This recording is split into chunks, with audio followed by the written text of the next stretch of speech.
Siku za hivi majuzi mtangazaji mashuhuri kutokea katika taifa la Kenya anayehusika au anayefanya kazi na kituo cha CNN, nikimzungumzia Larry Madau, aliweza kurekodi kanda katika mtandao wa TikTok akidai kwamba anawaomba Watanzania wakaweze kujitokeza kwa wingi na kuweza kumtumia kanda ambazo walikuwa wakizirekodi kipindi cha uchaguzi iliyokuwa ikionyesha machafuzi kabla na baada ya uchaguzi mkuu uliofanyika wa kuteua rais katika taifa hilo la Tanzania.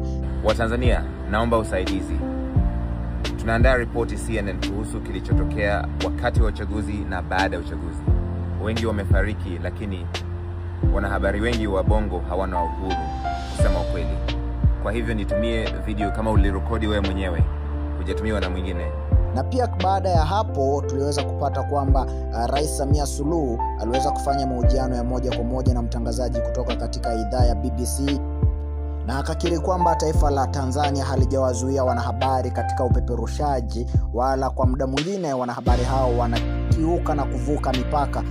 Tofauti na kile alichokidai Larry Madau, akisema kwamba Watanzania na baadhi ya wanahabari katika taifa hilo wananyimwa uhuru wa upeperushaji wa kanda au upeperushaji wa taarifa zingine. Wewe mwandishi wa habari, toka umefika umesikia vyombo vya habari vimelalamika? Hakuna chombo kimelalamika. Una uhuru wa kutosha, wanajieleza. Na wanajieleza mpaka wanavuka mipaka saa nyingine. Lakini kwa sababu kiongozi abidi mvae ngozi ngumu. Anayefuata sheria, anayefuata maadili ya kazi zao, wako wanafanya kazi zao. Demokrasia ya kisiasa. Demokrasia ya kisiasa, yes, ipo.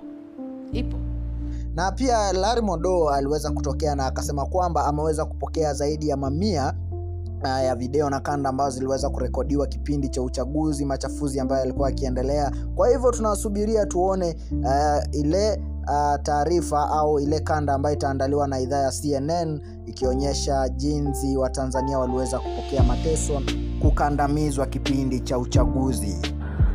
Ninafaa kuwa likizo huko Ujerumani, sifanyi kazi, lakini kwa siku 3 au 2 zilizopita nimechukua wakati huo kuongea na Watanzania wengi wamenitumia, mamia ya watu wamenitumia picha ama video wakati wa uchaguzi na baada ya uchaguzi. Hata nimezungumza na wenzangu wanahabari wa Bongo ambao pia wana mengi ya kusema lakini hawawezi. Na itachukua labda wiki nyingine 1 ama 2 mimi na wenzangu tukifanya kile tunaita verification geolocation, tuhakikishe kwamba ripoti yetu ya CNN iko sahihi na dunia inajua kilichotendeka kwa ukweli.